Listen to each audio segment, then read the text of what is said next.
Mwaramutse haraheze imisi perezida w'u Burundi General Neva yifatiye mu gahanga uyu mugabo Faustin Ndikumana arongoye Parsem. Kuvyo nakurikiranye umenga ntiyabwa seruke ngo agire ico avuze, ubu rero namwumvise yavuye mu gacerere. Yagize ikiganiro kirekire kuri radio RPA, ni ikiganiro bita ijambo ni rwawe, yariwe mutumire na Frederico Bamvuginyumvira.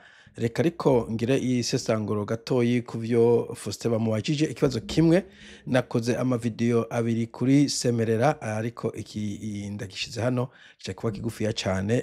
Ku kibazo kimwe yabajijwe n'umumenyesha makuru wa RPA Ines Kaneza, izina nk'iryo, reka tumwumviritse.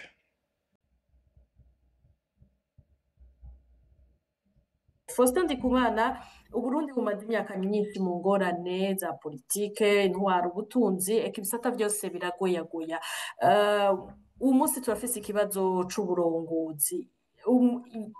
Umurongozi yaba hariho indongozi nziza, byashoboka yuko uyu munsi ku magorwa yose abarundi barimwo, iyo ndongozi ifasha gatezurira muri bimwe bimwe abanyagihugu, nubwo kumbura umuzi w'ikibazo nyamukuru utoba uraboneka wose. Byashoboka yuko ivyo bariko barabamwo uno munsi batabibamwo vyose, yaba byari hariho indongozi nziza, kuko mu vyo mwatubwiye harimo kwitwararika abatwara.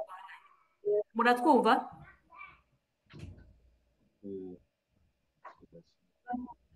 Gusubiramo neza ikibazo sindacumvise neza. Novuga ico cyambere co novuga, igihugu c'Uburundi kirafise potentiel, no kuvuga ubutunzi kama naho giherereye byotuma kiba coshobora kubaho, kigaha ivyangombwa bikenewe abanyagihugu bacu bakabaho neza.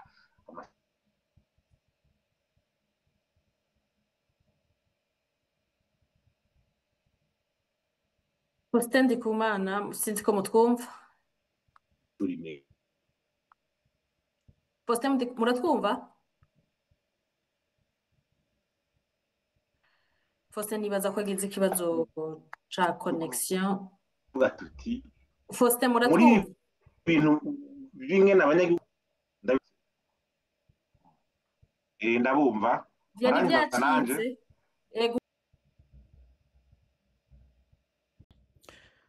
Mu bisanzwe ikintu nk'ibintu ndavyeditinga nkabivanamwo kugira ngo vyoye kujena abantu, ariko reka ndabigumizeho kugira tubikoreshe nk'inyigisho, na cane cane babantu bimbonera kure baza batukana iyi na biriya. Ibi vyose ni ingaruka mbi zo gutwara nabi, ni ingaruka mbi zo kudatunganya ubutunzi bw'igihugu na infrastructure. Iyo Burundi uri kura telefona kenshi na kenshi ukoze nka WhatsApp muri kumvugana n'umuntu ikintu kiseriye, haragiye igihe uba anuye kubera guma bikatika, wanyumvise naringejeje, wanyumvise naringejeje. Ivyo kumbure ku bintu familiar ushobora gusubiramo ntaco, mugabo biragenda no muri business. Uba ahantu bigeze ama business menshi usanga ari transcontinental, ugasanga umuntu ari muri Europe bariko bagira ama manufacturing muri China, bakaba bafise ama marché muri Australia, ugasanga hariho communication izigezweho, video call, Zoom, WhatsApp, Facebook, Microsoft Teams nazo mu kwazo ziri beaucoup plus populaire mu bintu vy'ibiro. Iyo rero connection imeze nk'uku, ico gihugu kiragisigaye inyuma, kubera iki nta muntu n'umwe yokwemera gukora muri iyi cadre nk'iyi, aho udashobora no gukora interview isanzwe kubera communication. Ico nagenda kivuge muri yindi video nasavye Faustin Ndikumana niba dafise Starlink ko yogerageza akaraba ko ashobora gukamba udufaranga hirya no hino, akagira Starlink kugira ngo ibiganiro abikoze i video isohoke neza. Ariko ndakukwereka yuko infrastructure itahari, ibintu vyinshi ntivyoroshe gukora. Genda vuga abantu bokora ama video kuri YouTube, ama comment amwe bavuze yuko ikibazo kihari ni network. Nari nsanzwe ziko ndaza umuntu nariko ndagomba gukocha kugira ngo akore YouTube channel, ariko usanga kwera atari ikibazo ca network. Ntivyoroshe ko arungika video ya quality kuri internet buri munsi canke buri ndwi, sanga nta gishoboka. Voilà, reka ariko dukomeze twumvirize ivyo ariko aravuga. Ubu turakumva, byari byacitse ariho mugitangura kwishura muvuga yuko Burundi bufise potentiel bwari gushobora. nubwo ibyo bya demokarasi byoba bitaratera imbere cyane, nibaza ko hariho ari uburongozi bushaka gukora neza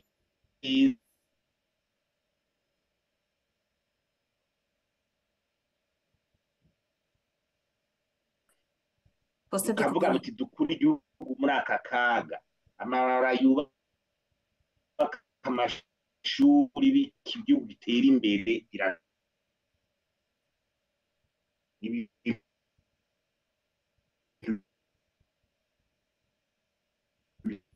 Imbonerakure muri hafi, za mbonerakure muri hafi kuko donc nimba umukuru wa Parseme ni umuntu nibaza afite amafaranga ko navyumvise, yize niba ashobora kubura connection, umuntu asanzwe aronka connection ayivanye he? Umuntu ari sepa mu Kirundo, mu Kayanza, Icendajuru, mu Mugamba, ntivyoroshe. Bon, iyi video ya quality nk'iyi personnel sinoshira hejuru, ariko ndayiretse nawe ndayikoreshe nka instruction yuko dukeneye gusaba ko abantu bagira leadership nituma ibintu bipfa. C'est dommage ko nashobora kumwumva mugabo numva nawe ko ari karavuga ko turose abahugu bitanga abanyagihugu bitanga abatware bitanga, igihugu kirafise ama potentiel, kirafise ama ressources, kirafise abantu bakora. Bagaza yarabikoze mu des années 70 80, niba yarabishoboye vyondonera gute umutegetsi w'ubu hari ama communication n'ibindi vyinshi. Ikindi ibihugu vya Afrika vyinshi imfashanyo nubwo mu yideha irafasha, nta kundi nta bihugu vyinshi bitera imbere atabonetse imfashanyo. Sizo umuntu neza kuvuga ngo nta makapito akeneye ubw'igihugu gitera imbere, na mubaza nta gihugu cyateye imbere afite amakapito. L'Europe d'après guerre, après la deuxième guerre mondiale, yafashwe n'irya plan Marshall. Japan inyuma y'intambara y'isi yose yafashwe n'amakapito n'imfashanyo zivuye hanze. Korea, South Korea niko kuko. Igihugu ca Singapore n'amafaranga ajava hanze. China nubwo bashyizemo ingufu barakora, mugabo nyine barashima amakapito, ari cyo tuma nk'iyo ufite Apple computer n'ikindi kintu cyose it's made in China, bien que normalement iyo company ari y'abanyamerika nka Apple, Microsoft n'ibindi, mugabo usanga bakora manufacturing in China, zijya ni n'amakapito agenda muri China gukora ibintu nk'ivyo. Donc iyo hari leadership n'amafaranga ashobora kwinjira hagati no kujera ayari mu gihugu, amaresources ari mu gihugu. Reka numvize ko nshobora kumuronka uyu mugabo, ariko encore une fois iyi ni pedagogie kumbonera kure zibaza yuko iyo tuko tusemerera byo bitazobakora kuko niba ubibiri kumukora ko nawe umunsi wagombye gukora interview, gushaka gukora examen, urose akaburuse ko kuja hanze, ibintu nk'ivyo uzogibura kuri ambruye ko wabuze connection. Afrika biri kumero zibiri, barashobora kuba tuti hajya muri kijya gihugu kinaka hari intwaro Faustin, byagumye bicikagurika ntitwabumvise nka neza.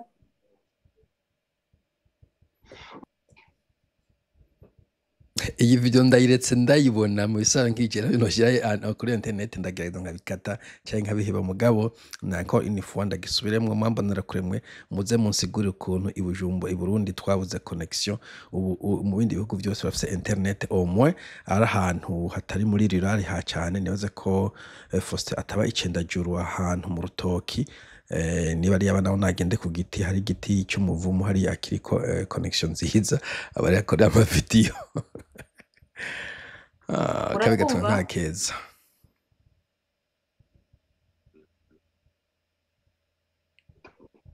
C'est dommage do. Faustin Ndikumana nibaza ko afise akabazo ka connection. Frederic Bamvuga inyumvira ari mu Burundi, kumbure acabandanya ari mu Burundi, don't be surprised. aho muhereza anyumva. Yego turakumva, wowe uratwumva?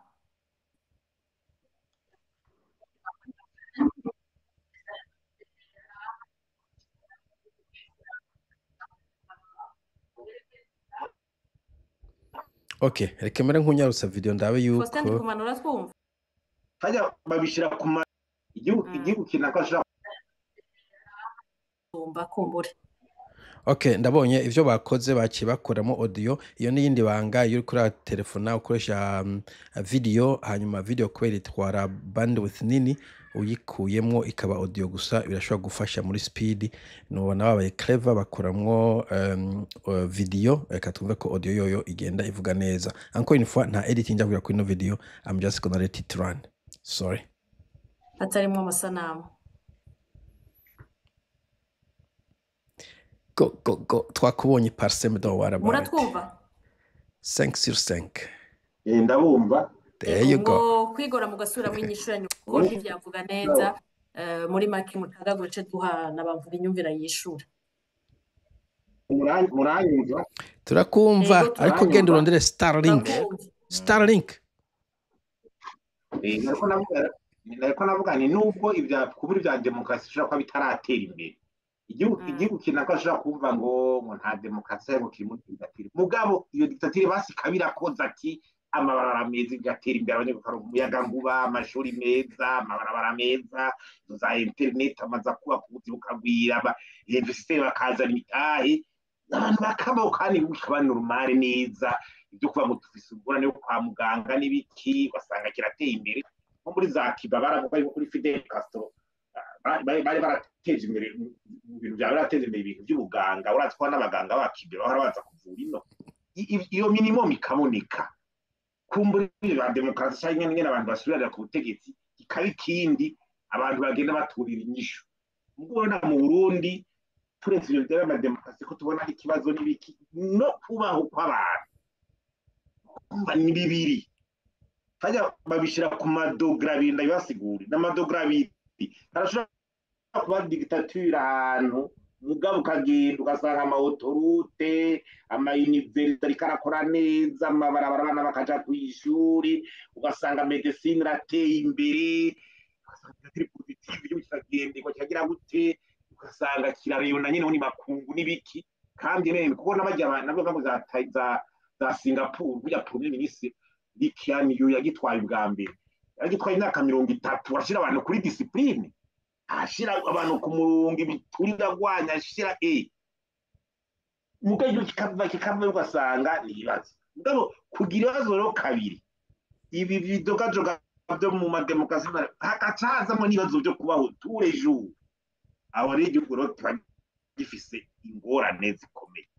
Ibyo twanavuga ati nubwo ngo ntibatsinze amatora canke bayatsinze canke baje gutya bagize gute, byari sinzi umuntu yakimbagije nuko nabona gishira kuri YouTube bakideformye ngo arambaje ati mwe ko bagaza tuva ko ari reference y'ibintu byakozwe mu gihugu by'iterambere atakaba atari yatowe n'abanyagihugu none acenda cishura. Nuba muri ico gihe igihe umuntu yanyibagize kutaka yatse amatora nyanditse ari muri ico gihugu gifise uwo murongozi nyine ikireka kubaho uko bagaza shitse none abundi bashaka guturimu oya yujira kubaho.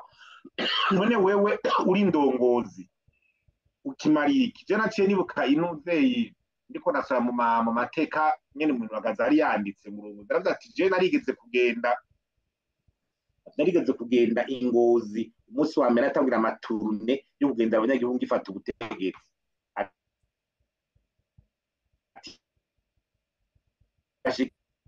Kingozi ati abanyagihugu bari baje kumusanganira ico gihe turavyuka nawe muri ico gihara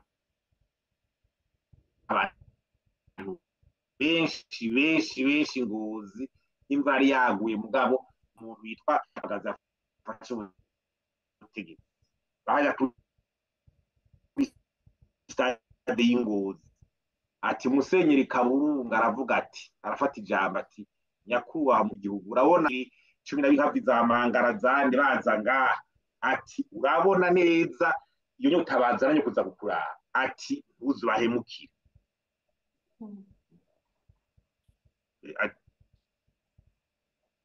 Okay, reka ngeza bon encore une fois Parsem genda mugore Starlink.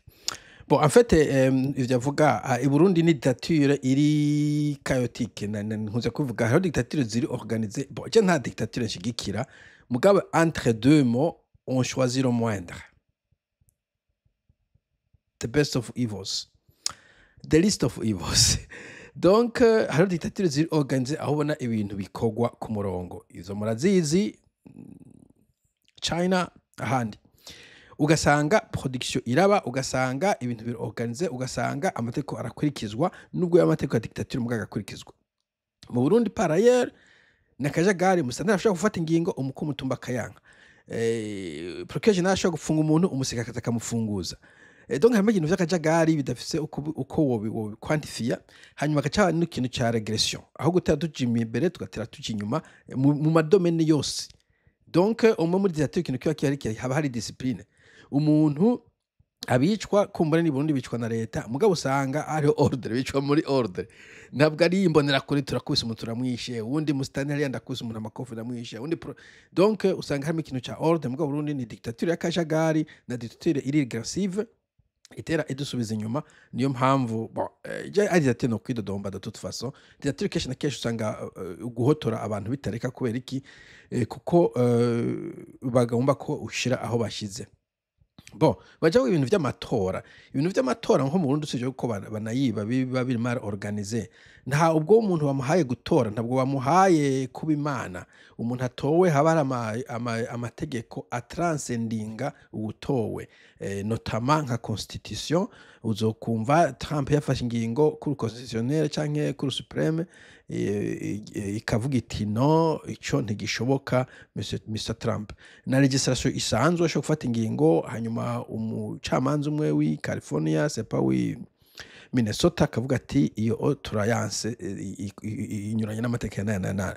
Donc haba amategeko, constitution, legal framework, institutions, harimo z'amabanki nk'iyo Reserve Bank. Ntabwo umuntu ashaka gutegeza ashobora guca kuru wara hari ibintu nk'ivyo, haba hari institution n'ibindi bintu ashobora kunyiganza. Ati akazi na muntu, nta muntu yagutoye ngo uje kwica abantu, nta muntu yagutoye ngo uje gusahura, hari ibintu donc ari ntabanduka watogwa mu bwinshi, watogwa mu buke. Ivyo nivyo bibuze mu gihugu cy'u Burundi.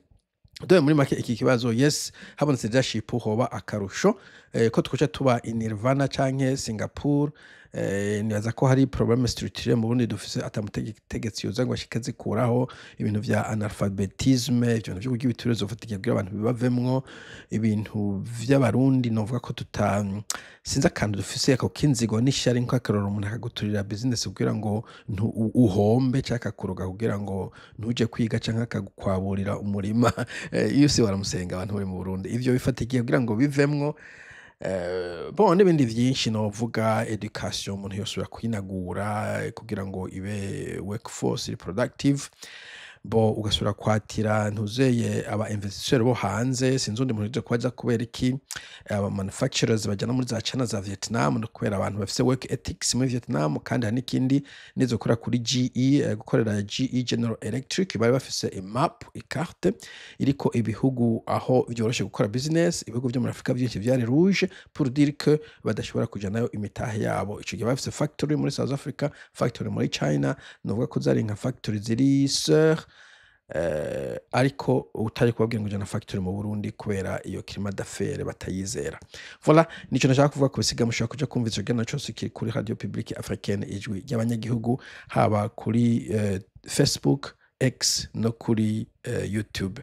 Jewe andakunda kirabira kuri YouTube, hanyuma excuse kuri quality ya video nta kundi vyari kugenda ari Burundi parseme. Sawa, mugira umunsi mwiza, tuzosubira. Bye bye. No musi mbonera kuri ziramara. I don't care.